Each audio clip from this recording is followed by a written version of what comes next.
All right, so here's the deal. I have a Ram 2014 3500 dually. As you can see, she's right here. About a month ago, I started having issues with the transmission where it will shift really hard. Like you put it in drive, it'll just like kick you. It'll feel like somebody just hit you from behind.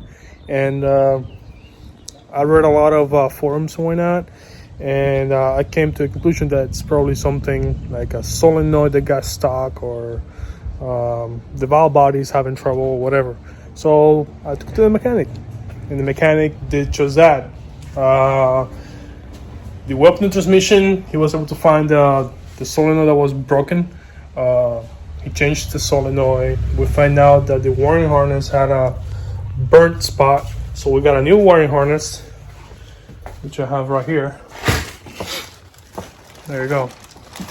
And this is the solenoid that they changed, right? So they did that. The truck was working fine. I drove it home. I went to drive it to school, and it gave me the same fucking issue. The next thing that happened, I took it back. I told him that it's not working. He's having the same problem. So he was all right. Just leave it here. Let me see what I can do. He did just that. He was like, "Hey, we opened it up. The solenoid that we put in is fine. The wiring harness is good. The next step will be changing the valve body, because I mean that's probably what's causing the issue." So we did just that. We changed the valve body. After we changed the valve body, the truck was fine. I picked it up, and I'm telling you, this is after almost already a month or so being on the shop. I picked it up. It was already fine, amazing, great. I drove it everywhere. I just wanted to make sure that it was working fine. And we came out of a restaurant. I put it on drive, and boom, it gave me the same kick. The check engine light popped out, and I went into a straight fucking panic mode. So I was like, shit, man, what the fuck is going on? We pulled out to the side. My wife jumped into the driver's seat. We went to the place where we have our RV stored, because we have plans to go and take it out and clean it or whatever. And we did just that, because even though it gave me the kick, it was shifting. It didn't go in lit mode like it used to do before. So it was shifting fine. It didn't get stuck on third gear. She was able to drive it.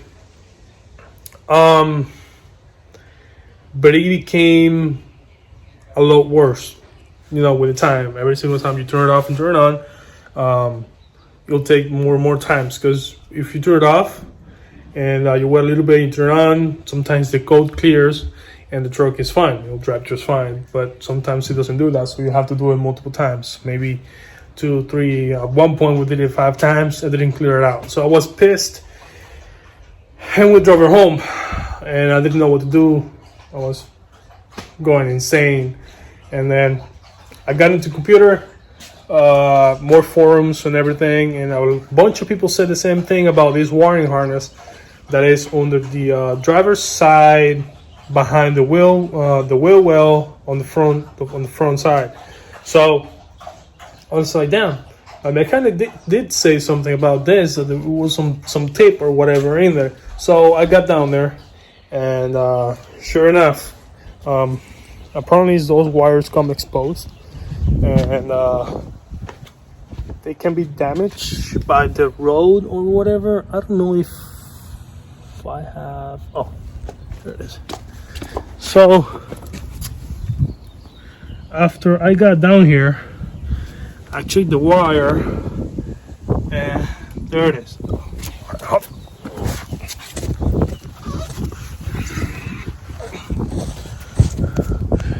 There it is, right there. So that was the first splice, and that was the second splice. Apparently, these 2 wires got damaged, and the previous owner, he put a weird connector, and he didn't even solder the cables. He just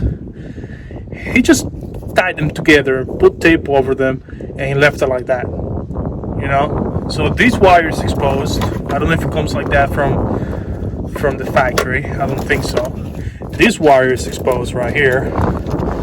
So yeah, these 2 were exposed for some fucking reason. That's what I did. I still need to put a little tape on this one, and on this one too, to make sure that no water or anything gets in there. But yeah, so after I did that,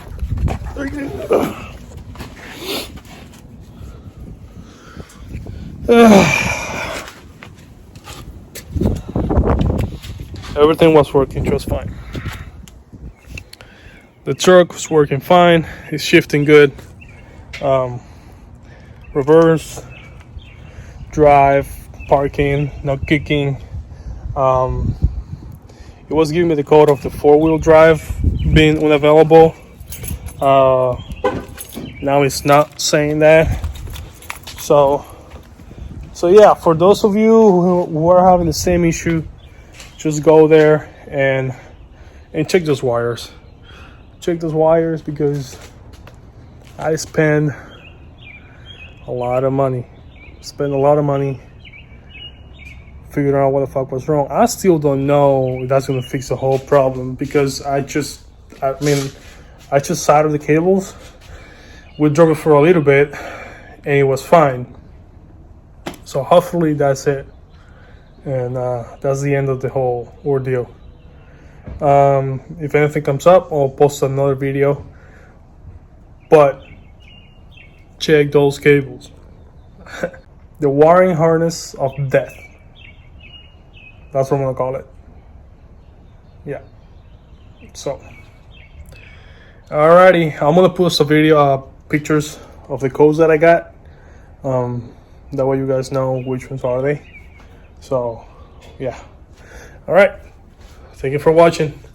See you later.